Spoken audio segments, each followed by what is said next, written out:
الحمدللہ رب العالمین والصلاة والسلام علی سید المرسلین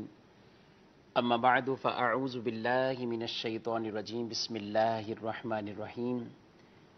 الصلاة والسلام علیک یا رسول اللہ وعلی آلک واصحابک یا حبیب اللہ الصلاة والسلام علیک یا نبی اللہ وعلی آلک واصحابک یا نور اللہ۔ میٹھے میٹھے اسلامی بھائیوں اور مدنی چینل کے ناظرین، سلسلہ شان نزول لے کر ایک بار پھر آپ کی خدمت میں حاضر ہوئے ہیں۔ اللہ کریم رب العزت جل وعلا ہم سب کو قرآن مجید فرقان حمید کی تعلیمات سے استفادہ کرنے کی توفیق عطا فرمائے، اور جو کچھ ہم سیکھے سمجھیں رب کعبہ ہم سب کو اس پر عمل کرنے کی توفیق عطا فرمائے۔ ماہ درود پاک شعبان المعظم جاری ہے اور اس کی برکتیں عام ہیں، فیض لوٹا جا رہا ہے۔ ہمیں چاہیے کثرت سے درود کو اس مہینے میں اپنی عادت بنائیں، اپنے عمل میں معمول میں شامل کیجئے۔ نبی رحمت شفیع امت صلی اللہ تعالی علیہ وآلہ وسلم کا فرمان مبارک عظمت علی شان ہے، جو شخص جمعۃ المبارک کو میری ذات پر 100 مرتبہ درود شریف پڑھتا ہے، اللہ تعالیٰ اس آدمی کی 100 حاجتیں پوری فرماتا ہے، اور ان 100 حاجتوں میں سے 30 حاجتیں اس کی دنیا کی پوری فرماتا ہے اور 70 حاجتیں اس کی آخرت کی اللہ تعالیٰ پوری فرماتا ہے۔ کوشش کیجئے اس ماہ مبارک میں کثرت سے درود پاک کو اپنی عادت میں شامل کیجئے۔ بطور خاص جمعرات اور شب جمعہ روز جمعہ کثرت سے درود شریف پڑھ کر نبی پاک صلی اللہ تعالی علیہ وآلہ وسلم کی ذات اقدس پر یہ درود کے نذرانے بھیج کر حضور صلی اللہ تعالی علیہ وآلہ وسلم نے جو اس پر بشارتیں عطا فرمائی ہیں ان کے حقدار بننے کی کوشش کریں۔ اللہ کریم عمل کی توفیق عطا فرمائے۔ صلو علی الحبیب صلی اللہ تعالی علی محمد صلی اللہ علیہ وآلہ وسلم۔ میٹھے میٹھے اسلام بھائیوں، ایمان اور عمل، آدمی جب بھی کوئی ایمان لاتا ہے یا ایمان لانے کے بعد کسی عمل میں آتا ہے، انسان چونکہ اس کا دشمن بہت پاورفل ہے، اور قرآن نے جگہ جگہ بیان فرمایا ہے کہ اس کا دشمن شیطان ہے۔ شیطان ایسا مردود لعین اس کا دشمن ہے کہ جب انسان ایمان لاتا ہے تو بھی وہ اس کے پیچھے پڑتا ہے، کسی طرح اس کے ایمان کو ضائع کیا جائے۔ ایمان لے آیا اور ایمان لانے کے بعد وہ عمل صالح کی طرف جب آتا ہے تو بھی انسان کے پیچھے اس کا دشمن لگا ہوا ہے، شیطان، کہ وہ اس کو اس راستے سے ہٹائے، صراط مستقیم اور نیکی کے راستے سے پیچھے لے کر چلا جائے۔ یہ اس کی پہلی کوشش ہوتی ہے، انسان کو نیکیوں سے دور کرنا، برائی کے اندر مبتلا کر دینا، برائیوں میں لگا کر رکھنا، نیکی کی طرف نہ آنے دینا، اور یہ کوشش کرتا رہتا ہے حتیٰ کہ اس کے ایمان کو ہی بعض اوقات ضائع کرنے میں یہ کامیاب ہو جاتا ہے۔ اور بہترین وہ لوگ ہیں، اچھے وہ لوگ ہیں، کامیاب وہ انسان ہیں کہ جو ایمان کا معاملہ ہو یا عمل کا معاملہ ہو، وہ ایسے مواقع پر اپنے آپ کو ایسا مستقیم اور اٹل بنا دیتے ہیں، اور ان کی استقامت ایسی پختہ ہوتی ہے کہ وہ شیطان کے ان واروں کو ناکام بناتے ہوئے اپنے اس معاملے کو بڑی ہی استقامت کے ساتھ، پختگی کے ساتھ آگے کی طرف بڑھانے کی کوششیں کرتے رہتے ہیں، اور گویا کہ وہ اس کے اندر ایک کامیابی حاصل کر لیتے ہیں۔ اور یہ کامیاب انسان کی علامت ہے، اور کامیاب انسان اسے فرمایا گیا، بلکہ اللہ تعالیٰ نے ایسے لوگوں کی قرآن مجید فرقان حمید میں نہ صرف تعریف فرمائی، بلکہ ان پر جو اللہ کے انعامات ہیں، جو استقامت ایسی اختیار کرتے ہیں، اللہ تعالیٰ نے انہیں انعامات کیا تیار فرمائے ان کے لیے بشارتیں کیا اللہ تعالیٰ نے تیار رکھی ہیں، وہ اللہ تعالیٰ نے قرآن مجید فرقان حمید میں بیان فرمائی ہیں۔ آج ہم ان چند باتوں کا ذکر سنیں گے۔ قرآن مجید فرقان حمید کے 24ویں پارے میں اللہ تعالیٰ نے ان ایمان والوں کی گویا کی شان کو بیان کیا، ان کے مقام اور مرتبے کو بیان کیا کہ جو یہ کہتے ہیں کہ اللہ ہمارا رب ہے، پھر اس پہ مستقیم ہو گئے، پھر اس پہ ٹھہرے رہے، اور ایسی ان کی استقامت رہی کہ اب شیطان کے کوئی وار ان پر نہ چل سکے، کسی طرح کی وہ ایسے معاملات کے اندر مبتلا نہ ہوئے کہ معاذ اللہ اپنے اس ایمان سے کفر اور ارتداد کی طرف دوبارہ پلٹ کر چلے گئے ہوں، پھر وہ اپنے ان معاملات کے اندر ایسے مستقیم رہتے ہیں۔ اللہ تعالیٰ نے ایسے بندوں کی تعریف فرمائی ہے، ایسے بندوں کے بارے میں انعامات کا ذکر فرمایا ہے۔ چنانچہ رب کعبہ کلام پاک میں ارشاد فرماتا ہے، بسم اللہ الرحمن الرحیم، ان الذین قالوا ربنا اللہ ثم استقاموا تتنزل علیہم الملائکۃ ولا تخافوا ولا تحزنوا الا تخافوا ولا تحزنوا وابشروا بالجنۃ التی کنتم توعدون۔ ارشاد فرمایا کہ بے شک جنہوں نے یہ کہا کہ ہمارا رب اللہ ہے اور پھر اس پر ثابت قدم رہے، ان پر فرشتے اترتے ہیں اور کہتے ہیں فرشتے ان سے، تم نہ ڈرو اور نہ غم کرو، اور اس جنت پر خوش ہو جاؤ جس کا تم سے وعدہ کیا جاتا ہے۔ یعنی فرشتے ان پر نازل ہوتے ہیں اور فرشتے ان کو یہ خوشخبریاں عطا فرماتے ہیں اور انہیں کہتے ہیں کہ جو اللہ نے تمہارے لیے انعامات تیار کیے ہیں، یعنی تمہیں وہ